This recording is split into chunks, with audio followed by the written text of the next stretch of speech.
It's the holiday season, the Gold League Sam. My finals are set. It's Mox and Jay White and Swerve Strickland.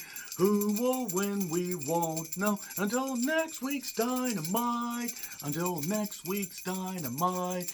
And the Blue League will not conclude until the Saturday on Collision. But before we get to that vision, let's talk about tonight's show. It's Dynamite's Holiday Bash. Oh, it's the Dynamite Holiday Bash.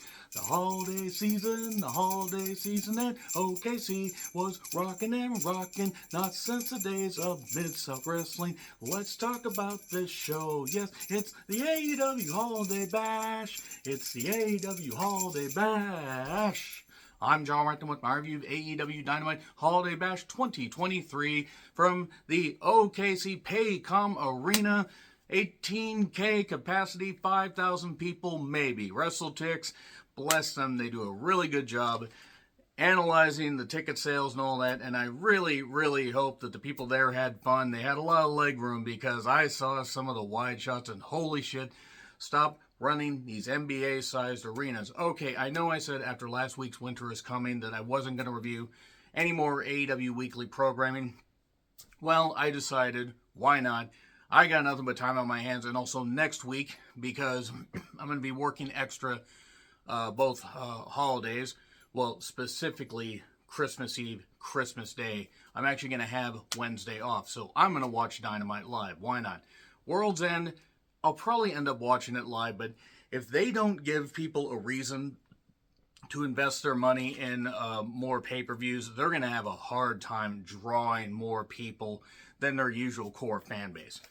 That being said, I hope you guys have a tremendous holiday. If you celebrate Hanukkah, I hope it was a great Hanukkah, crazy Kwanzaa, and a solemn, dignified Ramadan. Now, a word from my God, our sponsors. Except I don't have any sponsors, but in all seriousness, I'm gonna get my little ball back here. I do hope that you have a tremendous holiday season.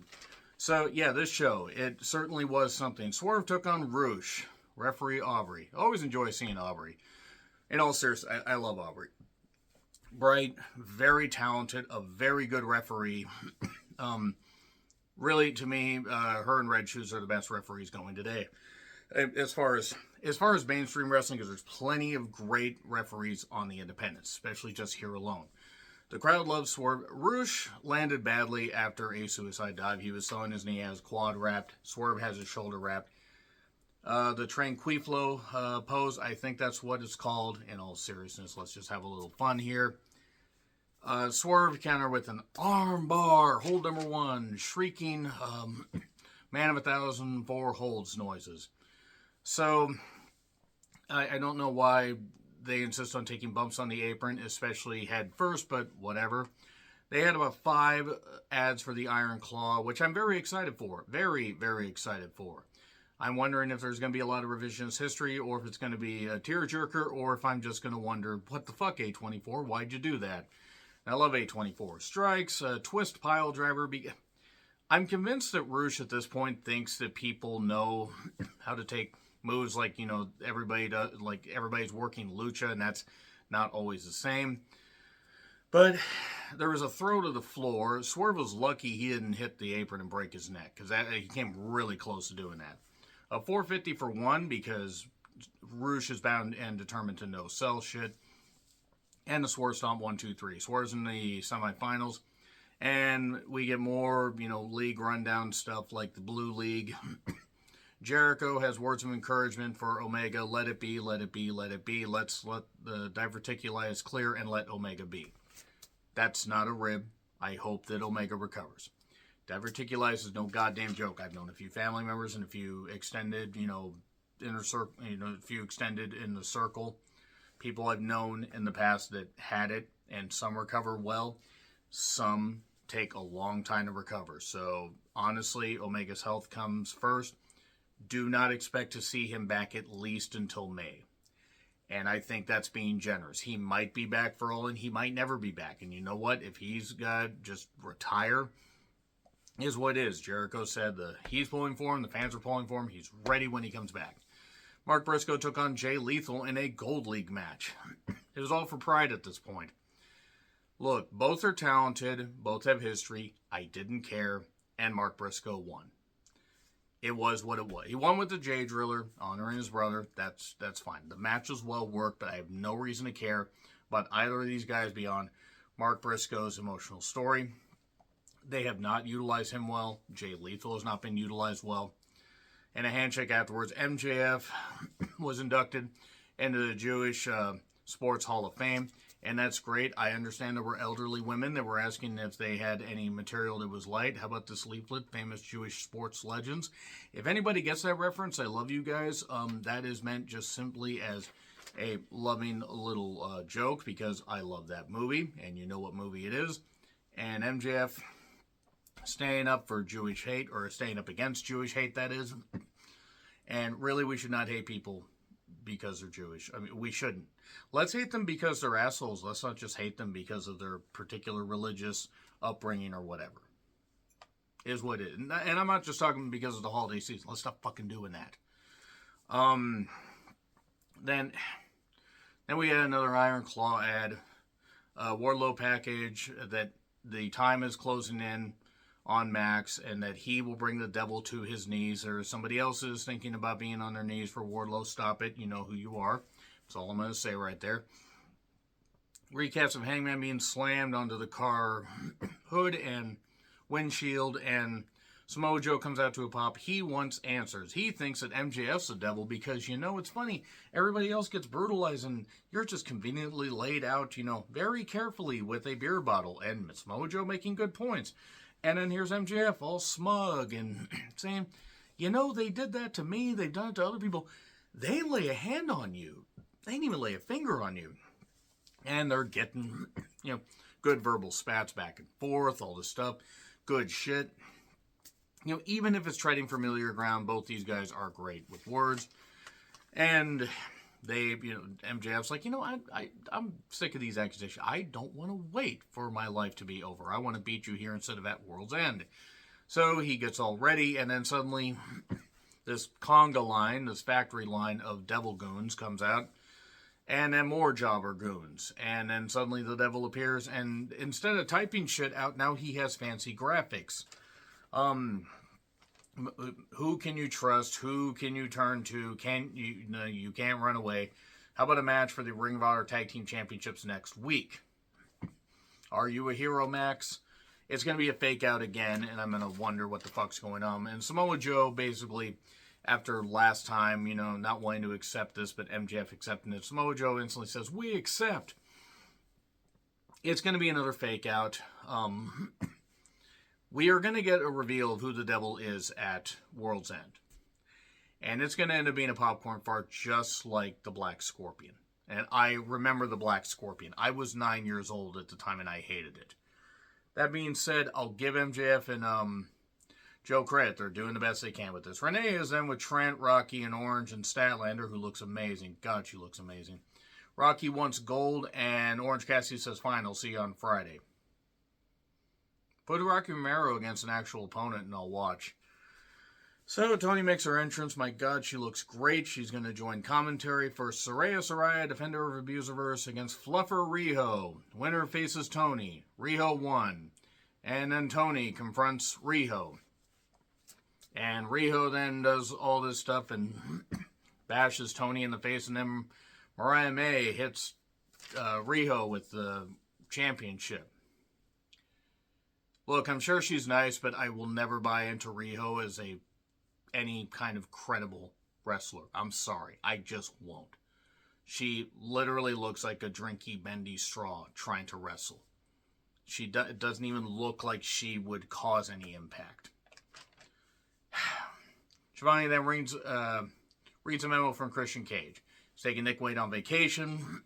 He will be at Collision in San Antonio to address the challenge by Adam Copeland for a no DQ falls count anywhere, anything goes, fire fire safety hazard match. No, I mean it's going to be something crazy, and then they're going to have Shayna Wayne on a pole.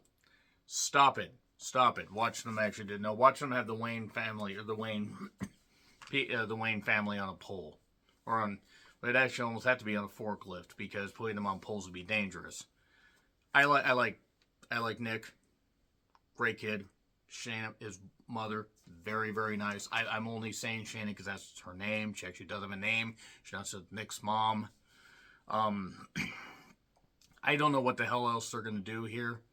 Like, is Darby going to come help Edge Copeland? I mean, then backstage, MJF and Joe separate for a little bit because you got to keep them separated. Hey. MJF finds a ski mask outside the Mughal embassy locker room, confronts Nana. Swerve and him go back and forth. And actually, this was one of the highlights of the show. Because Swerve and MJF is a match I would love to see. I would love to see Swerve be the one to take the title from MJF. The problem is that would require Joe to lose. And Joe would look like a fucking idiot if he lost again to MJF, especially MJF who's injured. But I mentioned her times up and down the road, traveling and everything, working the indies, and maybe Swerve's the devil. And Swerve doesn't have to, Swerve doesn't have to be the devil or whatever. He can come straight at him. And MJF basically says, well, I could just, it's like, you do this, or it's like you get in my way, I'll break both your arms, and you really will swerve when you drive. Some good barbs, some good lines. Encourage you guys to check out this particular segment. Then Joe shows up, and, wonder what we're going to get next week. What we actually got, this week was Roderick Strong with the Kingdom against Commander with Alex, and Roderick Strong won with the End Her Tart Ache. It's nothing against Commander as a person. I mean, he's a fine athlete. I have no reason to care about him. None. And this Roderick Strong stuff, it's a meme now and not even a good meme.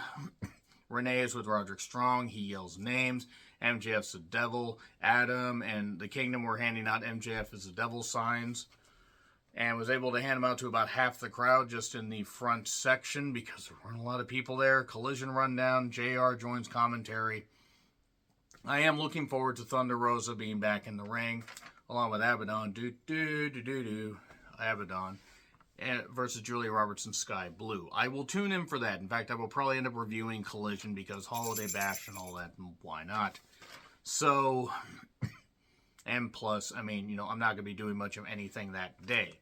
I will say, however, just for anybody still watching, that if you don't see me post much, if anything, on Christmas Eve, Christmas Day, or even much the day after Christmas, it mainly has to do with the fact I'm going to take a bit of a holiday break because I'm actually going to be working a longer shift Sunday, a longer shift Monday, because why not? Sweet dollar. And also I'm going to be working on Tuesday night. But I will be here for Dynamite next week, live, because why not? JR joins commentary. I really hope he's healthy. I really hope he does. He does have his health in order, because I know he had cancer scares and everything. Fuck cancer, and it's terrible. Jon Moxley makes his entrance. Jay White had already made his entrance. Gold League, and by the way, Mox wins. It's him and Strickland, or if it's a draw, if Jay White wins, then it's a three-way. They are just bound and determined to make it seem like Jay White actually could mean something. I mean, I'm not saying he's not a good athlete. It's just I have seen everything I need to see from Jay, and the crowd loved Moxley. The bell rang with 12 minutes left. And they didn't have that 5-minute overrun like before. And even if they had the 5-minute overrun, they wouldn't have met it. They went 6 minutes over. My DVR records an hour afterwards, an hour after any program, as long as we set it. And you know what? That's fine. It's the way I like it. We record a lot of programs here in the house, and it's always nice to do that. But just, God damn it. Just set the overrun. Just set the goddamn overrun. JR, I love JR, and I know he's got passion for wrestling. He doesn't have it anymore. He sounded it's not that he sounded like he was, not doing well health-wise. It just sounded like he just doesn't have the energy and the passion for this. He can talk about it maybe on his podcast, but I just think it's about time for him to not do that much commentary. We get a pile driver out of nowhere for 2 within the first couple minutes. And then they go to the ramp, no count out, no nothing. I'm not supposed to get Switchblade's fingers in it. And we get a dive. Mox had hurt his knee earlier in the match. He's favoring it. And then we just kept going back and forth. Jay at one point is searching under the ring, finds a chair in the corner, then searches under the ring again, then finds another chair in the other corner. It was stupid in Japan and it's stupid now, him doing that stuff. And he throws one chair in the ring so the referee gets it, and then he whacks Moxley's knee with the other chair. Back and forth, Death Rider gets countered into the Blade Runner, 1, 2, 3. And yeah, they end up going 6 minutes over. Swerve shows up. He's there, just confronting them. Jay White clips Mox's knee and does this. They're probably going to find a way to have Jay White against Eddie Kingston in the finals, which I'm sorry that match sounds absolutely putrid as far as an interest level, but nevertheless, it was what it was. Let me know your thoughts in the comments. Like, share, subscribe, Twitter handle in the description. I'm John Ritlin. I'll see you soon.